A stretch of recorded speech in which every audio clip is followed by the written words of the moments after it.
Kedua, kalau mereka lolos dan berkuasa dibiarkan, maka kita akan hadir pada diktator yang ketiga yang lebih parah dari diktator pertama, rejim diktatornya Soekarno yang meninggalkan trauma, kemudian rejim militerisme yang sangat diktator Soeharto, dan Prabowo akan tampil menjadi diktator yang dalam kurun waktu yang panjang.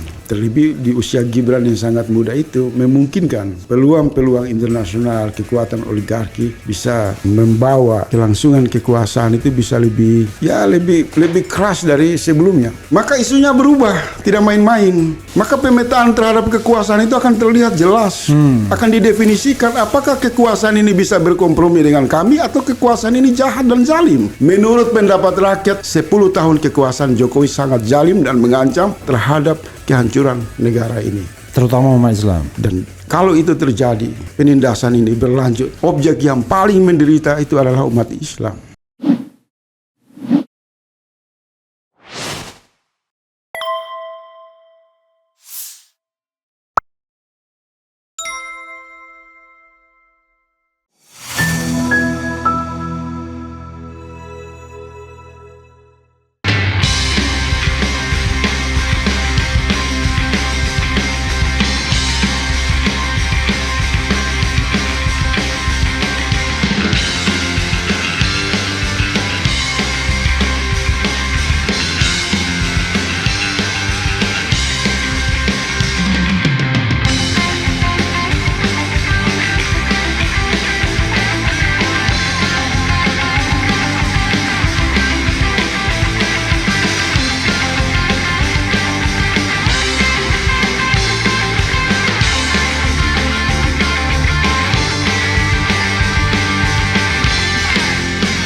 Terlepas dari perbedaan pilihan politik, saya lihat sosok ya tokoh-tokoh seperti Gatot Nurmantio misal, orang-orang yang memiliki positioning yang sangat tepat untuk tampil secara nasional, untuk menggalang satu solidaritas potensi rakyat. Ini bukan soal politik praktis, tapi satu ruang politik negara untuk memastikan ikut mengantisipasi tidak terlalu jauh keterlibatan alat-alat negara dalam operasi kecurangan dari ruang demokrasi. Karena kalau pemaksaan satu putaran dengan kalkulasi menghitung antisipasi adalah gangguan keamanan, maka sudah dua kemungkinan akan muncul di sana. Pertama, cara kekerasan ini bisa menimbulkan korban yang sangat banyak dan kekuasaan menjadi gelap mata untuk melanggengkan nafsu mereka. Kedua, kalau mereka lolos dan berkuasa dibiarkan, maka kita akan hadir pada diktator yang ketiga yang lebih parah dari diktator pertama, rejim diktatornya Soekarno yang meninggalkan trauma, kemudian rejim militerisme yang sangat diktator Soeharto, dan Prabowo akan tampil menjadi diktator yang dalam kurun waktu yang panjang. Terlebih di usia Gibran yang sangat muda itu memungkinkan peluang-peluang internasional, kekuatan oligarki bisa membawa kelangsungan kekuasaan itu bisa lebih keras dari sebelumnya. Dan itu menjadi perbincangan yang umum. Oleh sebab itu di tempat ini kita masih punya harapan untuk terus melakukan konsolidasi secara sungguh-sungguh dengan mengingatkan semua kawan-kawan yang berdiri secara formal maupun informal di barisan Amin untuk segera menciptakan satu lompatan gerakan konsolidasi nasional. Saran saya, karena niatnya adalah kerinduan umat Islam, berharap lahirnya kepemimpinan yang amanah, jujur dalam sudut pandang Islam, maka Pak Anies dan Pak Imin menurut saya udah nggak usah terlalu banyak simbol-simbol yang dimunculkan. Tegaskan saja, kami tidak punya uang, kami orang beriman, bergantung kepada Allah dan hanya memohon kepada saudara-saudara Islam untuk bersatu dari Sabang sampai Merauke untuk memastikan demokrasi ini Islam tidak tercerai-berai, tapi Islam bersatu untuk menyelamatkan nasib mereka dalam bernegara. Kalimat itu akan mentransformasikan hubungan kepemimpinan dalam ikatan keimanan yang kuat. Kalau itu tidak dilakukan, maka jangan salahkan umat kalau curiga. Produk Anies dan Imin itu hanya akan melanjutkan kepentingan oligarki berikut dengan sedikit memodifikasi situasi. Menurut Anda apakah ini pendapat pribadi saya? Anies Imin memiliki legitimasi moral untuk mengucapkan hal itu? Saya kira kan kalau dulu Prabowo kita ketawain kalau saya sudah jawab itu, Bang. Gitu. Jadi kan begini, kita belum ada dalam sepanjang sejarah calon presiden dan wakil presiden yang paling banyak melakukan gerakan salawat di berbagai daerah. Ya. Di masa kepemimpinan Pak Anies dan Pak Imin ini paling banyak. Oke. Maka itu sebenarnya sadar tidak sadar mereka sudah menegaskan bukan sekedar identitas, tapi spirit Islam dibangkitkan di ruang demokrasi dan berupaya untuk memotong mata rantai politik transaksional, politik uang dengan menghadirkan solidaritas Islam berbasis nilai. Kenapa saya mengatakan harus berani? Karena ketika Islam ditarik dalam pola relasi pemimpin dan umat, maka satu hal yang akan mereka lakukan, kampanyenya. Kami sangat mengharamkan politik transaksional. Islam sangat melarang mencuri yang bukan haknya. Berarti kecurangan pemilu mengambil yang bukan haknya. Mengambil yang bukan haknya. Oke. Mencuri, mengambil. Ya. Islam sangat benci kepada kekuasaan yang semena-mena dan zalim. Maka realitas solidaritas umat Islam itu menjadi satu modal yang sangat terlihat jelas dalam karakter kepemimpinan Anies dan Imin. Kalau sekarang ini menurut saya, ya, kalau sekarang ini kan yang justru yang ingin ditampilkan Anies adalah menghapus jejak kanannya dan mengatakan bahwa dia pemimpin yang toleran, pemimpin yang memberikan. Saya lihat nggak begitu. Justru Pak Anies menunggu dari reaksi kubu kekuatan. Inisiatif itu harus datang dari misal Nasdem, PKB, dari PKS duduk bareng. Mereka sadar bahwa tidak ada cara untuk menghentikan politik transaksional, tidak ada cara untuk menghentikan persekongkolan jahat oligarki. Cara yang tepat itu cuma satu, sadarkan umat Islam bersatu. Ya, tapi sebagai modal dasar dulu. Kemudian apakah umat Islam menarik kekuatan non-Islam di dalam satu partisipasi yang bersama? Saya yakin pasti. Iya, karena ciri umat Islam itu ketika mereka bersatu dari dulu tidak pernah mereka meninggalkan non-Muslim. Ya, tapi masalahnya begini. Kalau kita lihat backbone partai pendukung ini ya, bisa dikatakan kalau kita rankingnya kan ranking 1 Nasdem dengan segala fasilitasnya. Ranking 2 PKB yang baru masuk, ranking 3 PKS yang dari dulu duafa terus, kira-kira begitu ya. Duafa dari segi tokoh maupun dari segi resources ekonomi.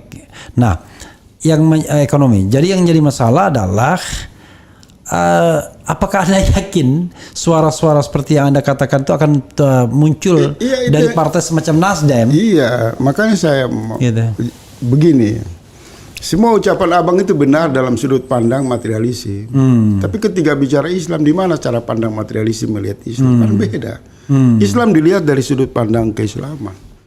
Ketika orang dalam konsolidasi materialisme, isme materi, melihat kemiskinan, dia akan mengatakan lemah. Islam bilang tidak. Al-Quran mengatakan carilah aku di tengah orang-orang miskin dan lemah. Berarti ketiga hadirnya energi ilahi di dalam realitas kemiskinan sebuah masyarakat yang beriman itu memiliki potensi yang bisa mengalahkan kekuatan materi manapun. Saya kasih contoh dekat. Jangan diingkar nikmat yang Allah berikan. Pilkada DKI. Umat Islam dibilang miskin, jauh dari kekuasaan.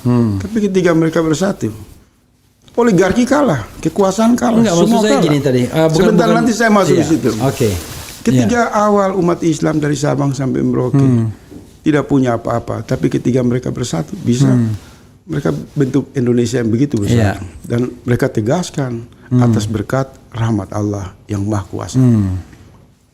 Ya kan? Kembali ke dalam konteks partai politik. Kalau kita pakai kalkulasi, Nasdem rating 1 karena uang banyak, gedung besar, karena dia punya televisi, merubah tampilan yang tadi memuji kekuasaan, berubah menjadi juru bicara perubahan ya, juru bicara partai yang pro Anies Imin. Kemudian PKB juga rating kedua, PKS juga dianggap tidak punya apa-apa. Saya nggak begitu. Di Nasdem itu mayoritas umat Islam, di PKB mayoritas umat Islam, pemilih kita mayoritas umat Islam. Saya tidak bicara politik identitas, tapi bicara realitas persatuan nasional berbasis kesadaran keagamaan. Dan itu dijamin oleh konstitusi. Oleh sebab itu, partai ini duduk ketika mereka mengatakan kami tidak punya dana operasional, kami menghadapi kekuasaan yang besar, kami tidak mau kalah karena agenda perubahan harus ini. Maka yang mereka lihat bagaimana cara menyatukan umat Islam dari Sabang sampai Merauke. Maka isunya berubah, tidak main-main. Maka pemetaan terhadap kekuasaan itu akan terlihat jelas. Akan didefinisikan apakah kekuasaan ini bisa berkompromi dengan kami atau kekuasaan ini jahat dan zalim. Menurut pendapat rakyat, 10 tahun kekuasaan Jokowi sangat zalim dan mengancam terhadap kehancuran negara ini. Terutama umat Islam. Dan kalau itu terjadi, penindasan ini berlanjut, objek yang paling menderita itu adalah umat Islam. Ya kan? Oleh sebab itu mereka membangun tadi di awal saya bilang nawaitu. Apa nawaitunya? Menurut kawan-kawan mantan TGUPP dan kawan-kawan aktivis Al-Irsyad seperti Ges Khalifah, bahwa membangkitkan Anies adalah membangkitkan kepentingan kepemimpinan Islam yang dapat menyatukan seluruh umat Islam Indonesia. Kalimat itu kan diucap-ucap berkali-kali. Kemudian 212 juga mengatakan, kami ini terlalu termarginal, kami ini terpinggirkan. Yang pendapatnya tidak beda dengan Al-Irsyad. Maka kami harus bersatu untuk pastikan gerakan perubahan ini dapat diwujudkan untuk memenangkan hak-hak keadilan bernegara bagi umat Islam. Bukan hanya umat Islam, tapi juga seluruh realitas keagamaan lainnya. Bahasa Jadi, Anda itu nggak akan disukai oleh. Oh, saya bicara dalam pengertian diskusi. Maksudnya nggak akan disukai oleh para surveyor yang sedang menikmati bagaimana melayani orang-orang kaya. Jadi menurut saya kenapa muncul istilah milenial, Gen Z, intoleransi itu satu modus saja untuk memecah suara Islam. Itu kan bagian dari pemetaan sosiologis, karena Islam mayoritas, maka semua instrumen itu dibuat. Mulai muncullah ketersinggungan baru. Ini kan Nasdem, lebih nasionalis, PKB, kecenderungan kebangsaan, PKS, Islam modern. Ini penipuan semua, Bang. Sumber daya terbesar di Republik ini adalah orang yang beriman kepada Allah yang disebut umat Islam. Sadar itu dulu. Apakah sumber daya ini tidak bisa diidentifikasi sebagai relasi kuat dari negara? Iya kan? Orang bisa mewakili agama lain saja, bangga dengan agamanya, berada di pusat kekuasaan. Kenapa hari ini umat Islam bersatu, kemudian dituduh intoleran? Tuduhan itu justru makin memperkuat persatuan Islam.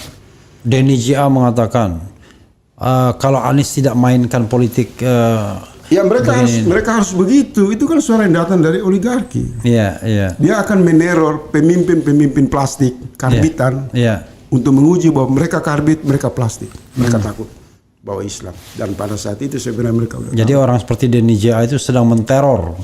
Saya nggak hitung dia. Dia jujur bicara oligarki, Bang.